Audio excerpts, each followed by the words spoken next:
كل الناس اللي بتشتكي ان البط ناشف وضعيف واوزانه ضعيفة وما بيكبرش وعندي مشاكل كتيرة مع البط بتاعي، لازم تسمعي الفيديو ده عشان تعرفي ازاي توصلي البط بتاعك ل5 و6 كيلو في اسرع وقت واقل وقت، ومن غير علف ومن غير مصاريف ومن غير اي حاجة.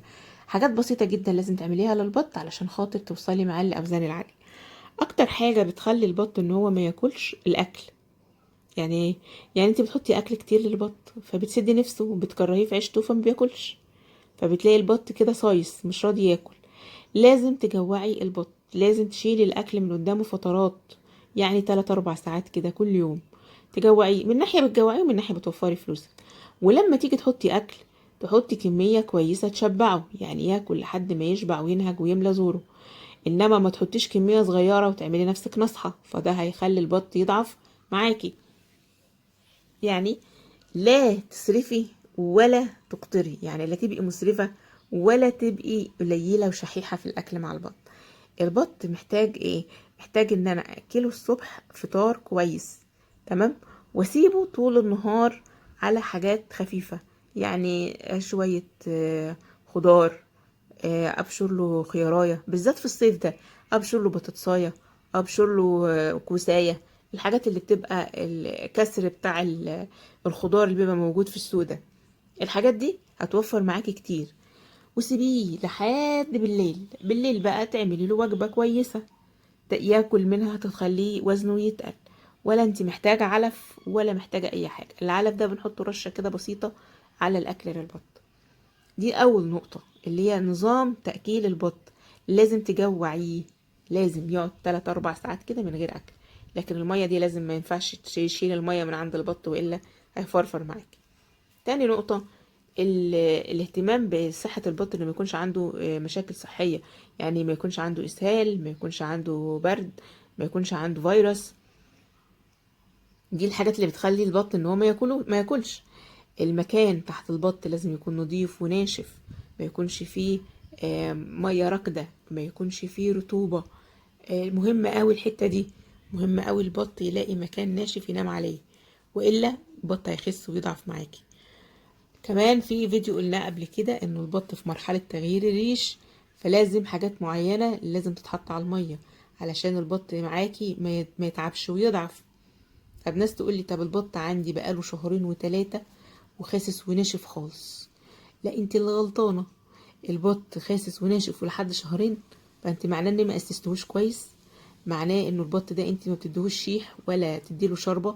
لازم البط اول ما يكمل عمر شهر تديله شوربه وشيح، لازم تجوعيه كويس جدا. وفي سبب بقى احنا ملناش ذنب فيه خالص، هو نوعيه البط. انه في نوعيات بط هي اصلا كده، زي البط البلدي او البط السوداني، ده هو اصلا مش بيكبر غير لما يكمل 5 6 شهور. عشان تلاقي بطة وتقدري تذبحيها قدامك 5 6 شهور ومن غير اكل، يعني انت ترمي له بقايا الاكل وحاجات بسيطه خالص. انتوا عارفين الناس اللي بتبقى عندها بيوت كبيره واسعه وسايبه وطيور سايبه في بعضها وكده، ده البط البلدي بينفع معاهم قوي. بيسيبوه يخرج بره حتى كمان في الشارع ياكل اي حاجه، يروح مثلا ترعه قريبه او ميه قريبه ويعوم وياكل اي حاجه ويجي. فالبط ده دي طريقته الوحيده للتربيه، انك ما تهتميش بيه وما تقعديش جنبه، اللي هو البلدي الناشف الرفيع اللي ما بيشيلش وزن.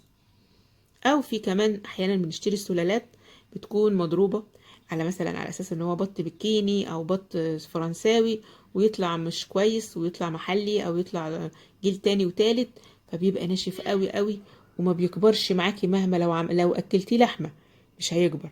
يبقى عيب البط الرفيع ده حاجتين او 3 حاجات: اما ان سلالته اصلا وحشة، او انتي بتاكليه بمواعيد اكل غلط، او انتي ما بتحطيش له شوربه كويسه، او انه هو عنده مرض وانتي مش واخده بالك، بسبب ان هو بينشف وبيخس وممكن يموت كمان.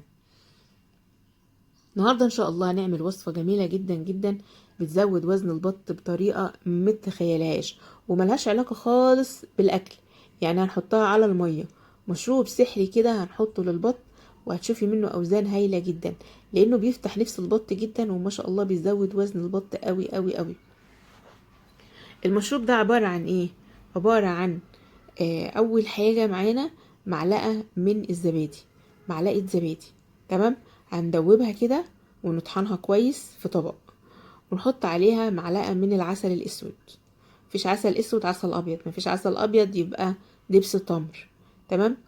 المعلقة التالتة بقى والمهمة هي معلقة خميرة فورية او خميرة بلدية عادي من الفرن. بس البلدية مش هتحطي معلقة، هتحطي حتة صغيرة كده قد عقلة الصباع، ما تكتريش منها عشان ما تسهلش، ما يعملش اسهال للبطن. وكمان هنحط معلقة من الطحينة. يبقى عندنا 4 مكونات في وصفة جبارة فعلا للبط لزيادة الوزن. بس مخاطر الوصفة ديت وازاي تستعمليها صح هقولها لك دلوقتي. اولا هنحط قلنا معلقة زبادي، معلقة عسل، معلقة خميرة، معلقة طحينة، ونقلبهم كلهم مع بعض كويس جدا جدا قبل ما نضيفهم على المية. الوصفة دي تحطيها للبط قد ايه؟ 3 ايام ورا بعض كل اسبوع، 3 ايام ورا بعض كل اسبوع.